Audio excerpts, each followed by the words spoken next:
Question cruciale. Pourquoi la prise de parole en public est une compétence essentielle? Ça fait monter beaucoup de choses en moi.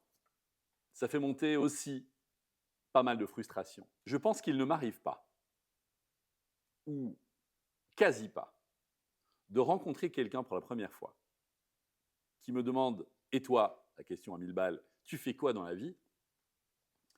et que je lui dise ce que je fais. Quand je lui dis « Je suis un chercheur et un trouveur de talent. »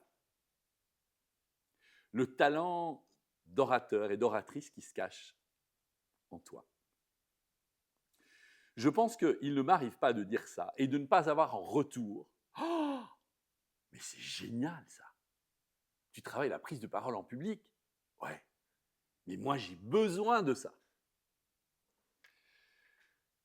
Donc, il y a comme une sensation chez une immense majorité de personnes que c'est nécessaire, que c'est une compétence nécessaire et que pour la plupart, ils ou elles ne possèdent pas. Donc avoir cette conscience aussi aiguë et de me dire que même si ce nombre augmente aujourd'hui, le nombre de personnes qui passent à l'action et qui vont prendre une formation, qui vont suivre un workshop, un atelier, qui vont à une masterclass, qui suivent un webinaire, et puis qui passent à l'action, c'est-à-dire qui décident d'apprendre, eh bien ce nombre, il est tout tout petit. Ce nombre est ridicule. Et donc ce hiatus, ce gap énorme entre ceux qui comprennent, qui savent, qui perçoivent qu'ils ont besoin de grandir dans leur prise de parole, et puis ceux qui y vont, en tout cas en francophonie, c'est un nombre ridicule. Et je ne suis pas seulement en francophonie, je suis aussi en Belgique. Et en Belgique, c'est encore pire que tout. Il y a celles et ceux qui viennent, qui commencent à apprendre et qui reçoivent quelques outils. Et puis il y a cette espèce de petit esprit qui dit « Ah, c'est déjà bien comme ça. C'est suffisant comme ça. » C'est-à-dire, par exemple, j'ai un peu moins le trac qu'avant. J'ai un peu moins le trac et comme j'ai un peu moins de trac, eh bien, je me sens mieux. Et comme je me sens mieux, je considère que je suis déjà un orateur.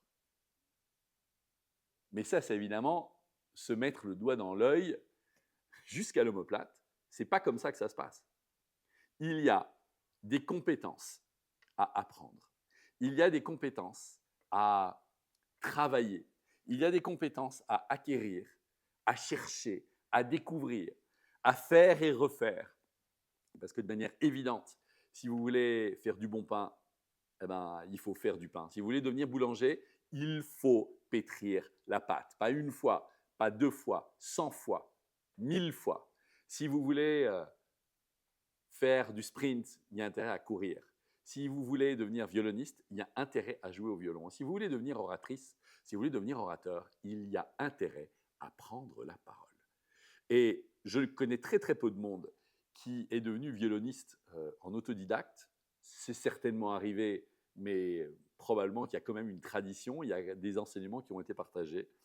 Pour la boulange, c'est probablement pareil. Pour être un extraordinaire cuisinier, il y a à recevoir des enseignements.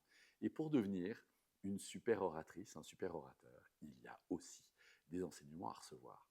Ce qui est génial, c'est que prendre la parole, c'est pas seulement apprendre à prendre la parole, c'est pas seulement devenir une bonne oratrice ou un bon orateur.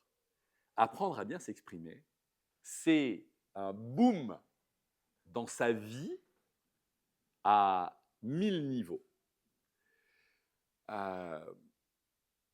C'est beaucoup plus que de savoir donner une présentation. Apprendre à bien s'exprimer en public, c'est grandir dans sa vie. C'est une révolution en soi. C'est une transformation totale. Ça va se marquer dans tous les domaines de votre vie. Ça va se marquer dans le domaine interpersonnel, au boulot de manière évidente. Quand vous donnez une présentation, vous allez vous sentir tellement plus à l'aise, tellement plus dans le plaisir plutôt que dans l'horreur, tellement plus dans le fait d'être acteur que d'être passif. Mais ça va aussi, ça va aussi ouvrir tous les pans de votre communication avec vos amis, avec les associations dont vous faites partie, avec votre famille, avec vos enfants, avec votre conjoint, votre conjointe, avec les personnes qui comptent le plus. Apprendre à bien s'exprimer, c'est une compétence absolue, c'est une compétence unique, parce qu'en fait, il y a deux manières de communiquer, soit à l'écrit, soit à l'oral. Que je sache, si on devait uniquement communiquer par écrit, eh bien, ce serait un peu tristounet. On est ces animaux doués de raison et doués de parole. Et si on apprenait à bien s'exprimer? Qu'est-ce que vous en pensez?